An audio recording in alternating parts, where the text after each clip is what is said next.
As empresas estatais registraram um rombo de 2,9 bilhões de reais no primeiro semestre de 2024. Repita, 2,9 bilhões de reais. Quando? Só no primeiro semestre de 2024. Isto representa um aumento de 81,3% em relação ao mesmo período de 2023. Empresas estatais que não foram privatizadas dando prejuízo de 3 bilhões de reais. Os dados se tornam ainda piores se comparados com 2022, quando foi registrado um superávit de 6 bilhões e meio de reais. Saímos de 6 bilhões e meio para trás, para frente, para 3 bilhões de déficit. Dentre as estatais do governo, a do Correios foi a que teve o maior rombo, no valor de 1 bilhão e meio de reais. Seguido do Engeprom, empresa de construção naval, só me arrepia só de lembrar, Hemobras, da área farmacêutica, e Dataprev, que atua na área de tecnologia da informação. Meu querido Diogo da Luz, quer dizer que se tivesse privatizado, seriam mais 3 bilhões de reais para a segurança pública. Será que a privatização é o problema? Como disse aqui o enfático e empolgante Guilherme Mendes, que terá direito à sua réplica também. Senhor. Vamos falar, Diogo da Luz. Seriam mais 3 bilhões de reais para a segurança, porque seriam empresas dando mais lucros, pagando mais impostos, muito provavelmente contratando mais pessoas, gerando mais fundo de garantia e uma série de receitas para o governo poder cuidar daquilo que ele devia cuidar realmente. Eles pagam por PJ. Que é a segurança. E o mais incrível, veja que 2,9 bilhões de prejuízo que essas empresas estatais deram não é o recorde. O recorde foi no primeiro governo Lula, em 2003, que elas deram 3,1 bilhões de reais de prejuízo. Se você considerar a inflação que a gente teve no período, seria como elas darem agora coisa de 4 bilhões e meio de prejuízo, mais ou menos.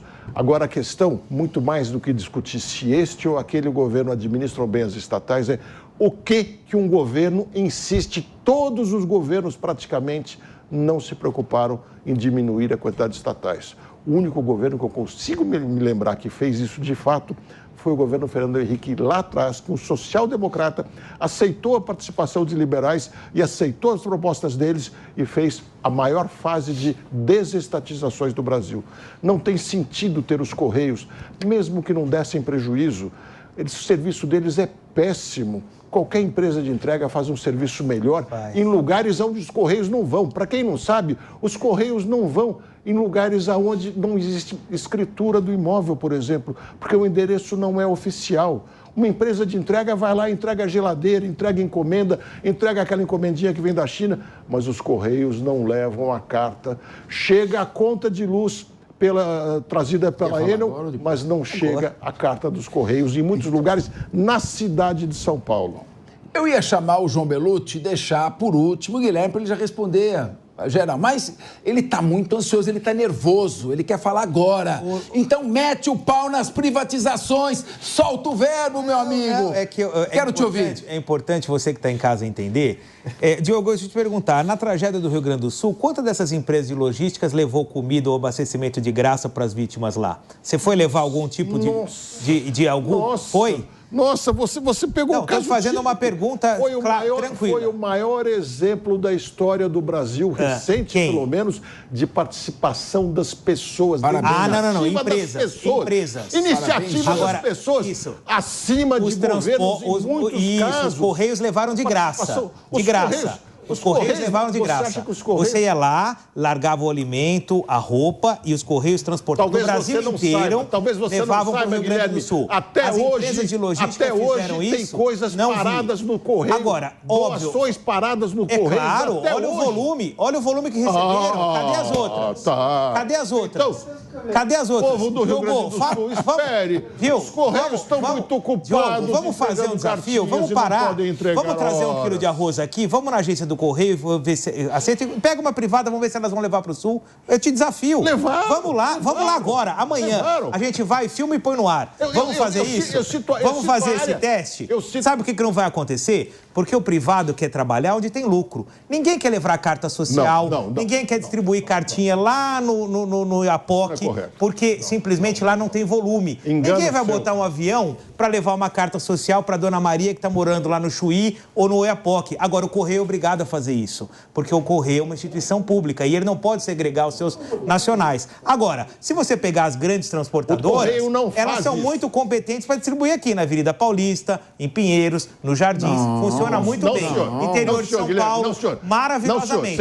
Agora, manda entregar uma cartinha lá no Agreste de Pernambuco. Manda entregar uma doação para o Rio Grande do Sul. Sabe o que elas vão falar? Olha, infelizmente eu não posso. Eu não tenho como entregar. E aí, sabe o que acontece? Você que quer mandar a sua cartinha, não vai mandar, porque ela não vai ser entregue. É simples assim. Em primeiro lugar, é preciso ser honesto com as pessoas que tanto se empenharam. Sim. As doações, inclusive, foram privadas. Eu, que venho da área da aviação, posso lhe dizer, muitos pilotos comerciais, nas suas horas vagas, se ofereceram para gratuitamente levar as doações. Mas nós estamos falando de correio ou nós estamos falando de companhia aérea? Em aviões privados. Claro. Muitas companhias aéreas... Mas ninguém está falando isso. Eu escutei falar. Não, mas ninguém, é que você está falando de aviação, eu estou falando de correio. Eu escutei falar. Mas ele está falando de ação privada, de ações privadas. Não. E chegaram nos rincões, sim. E talvez você não tenha ouvido... E os Correios não ajudaram nisso? Talvez você tenha tentado falar junto e não tenha ouvido o que eu falei. Na cidade de São Paulo, a maior cidade de São Paulo, por exemplo, favela de Paraisópolis...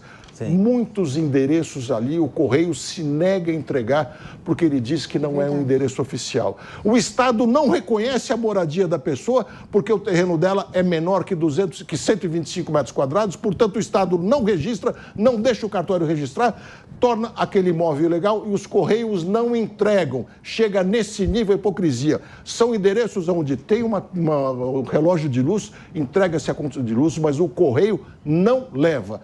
Um negócio de empresa privada leva. Negócio de endereço é comum. Ela entrega lá nas favelas brasileiras, é comum ao pessoas que têm na sua entrada um endereço oficial fazerem subendereço. Elas recebem como porteiros e distribuem para os outros, porque nem isso os Correios fazem.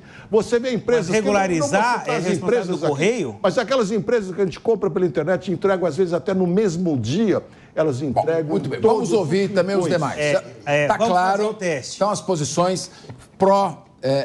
estatização? Não é pró-estatização, não, Capês. Não é isso. É que nós não podemos julgar serviços diferentes com finalidades diferentes.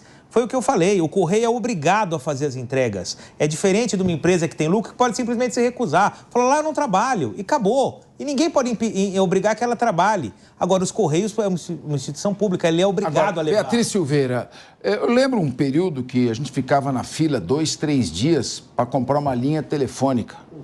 E o telefone era uma aplicação. Você comprava o telefone, investimento, você comprava aquilo, valorizava, ninguém conseguia comprar.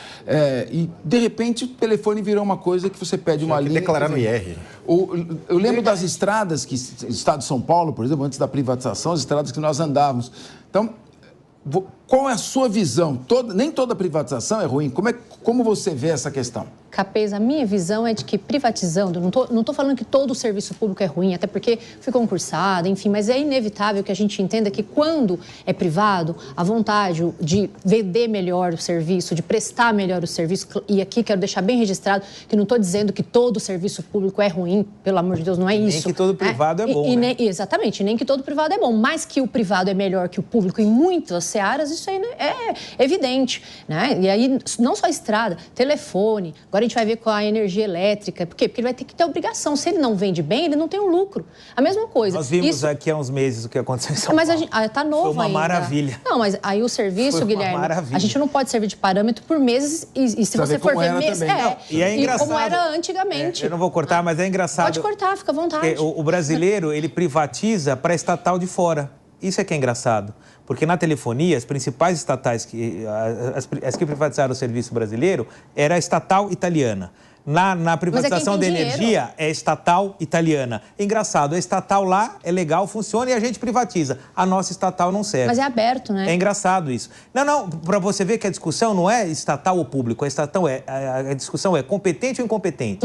Então, se for estatal, mas for estrangeiro, é legal. Eu aceito, eu passo meu sistema de energia, eu passo meu sistema de telefonia. Foi o que aconteceu aqui. E é o que acontece, porque essas duas empresas que eu estou falando, não vou citar nomes aqui, porque o privado acontece isso. O público pode ser criticado, o privado, se você critica, você recebe processo. Eu não vou citar nomes, mas todo mundo sabe de quem eu estou falando, são estatais italianas, e que vêm aqui tomar o mercado brasileiro, entregam um serviço de péssima qualidade, nós somos reféns e pagamos pelos prejuízos, mas fomos privatizados. Não, mas não importa se é... Parabéns para nós. Não importa. Realmente foi um serviço de muita competência o que eles fizeram por São Paulo. Não importa se é privado ou público, o serviço. E, aliás, foram expulsos de Goiás. Ficaram aqui, Deus sabe por quê. Só voltando, não, deixa eu só concluir, porque assim... Cortar e cortou.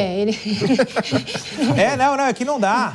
Tem coisa que eu não me aguento. Não, mas olha só, aqui, como a gente está falando desse rombo, a gente vê um total desequilíbrio, né? Não há um equilíbrio fiscal e com dinheiro que é nosso. É só isso que eu queria falar. Então, eu acho que não importa se é público ou não, a gente não pode ignorar que mexe com o dinheiro da gente. Sim. É só isso para concluir. João Belucci.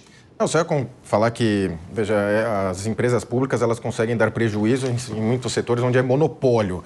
E o governo nomeia os presidentes, nomeia as valiosíssimas diretorias, né? Que você vê, teve recente briga por diretoria da Caixa, diretoria do Banco do Brasil, né? Que rola muito dinheiro ali e elas estão embaixo, né, do guarda-chuva da presidência, até de difícil fiscalização. E com relação às privatizações, eu até concordo com o que o Guilherme falou, porque no caso de energia aqui de São Paulo, o principal acionista da compradora é o Ministério da Economia da Itália. Então, ou a estatal serve ou não serve. Agora, eu fui crítico, por mais que tenha uma visão de linha da direita, conservadora, tenho bastante reticências à chamada privatização da Sabesp, da energia também, por conta dessa questão de hoje, o mercado ele é muito diferente do que era na década de 80, década de 90, hoje você tem uma hiperconcentração e você tem até uma dificuldade em distinguir público e privado nesses grandes players, porque você tem fundos de investimento que detêm grande parte das ações dessas empresas que você mal sabe quem é o dono. Então, na hora ali do vamos ver, um fundo é dono, o fundo BlackRock, Vanguard, enfim, é dono de uma cacetada de ações, de uma porrada de ações, e quem você vai responsabilizar? Então, eu acho que no cenário de hoje, as privatizações elas são diferentes do que eram na década de 90. Diogo da Luz quer fazer um último comentário para te mudar de assunto?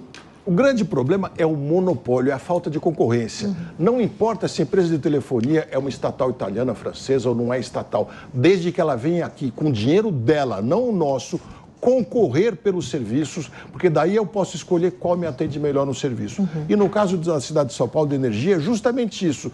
Era um monopólio estatal, passou a ser um monopólio privado protegido pelo Estado. Aí também não funciona. Tem que haver concorrência.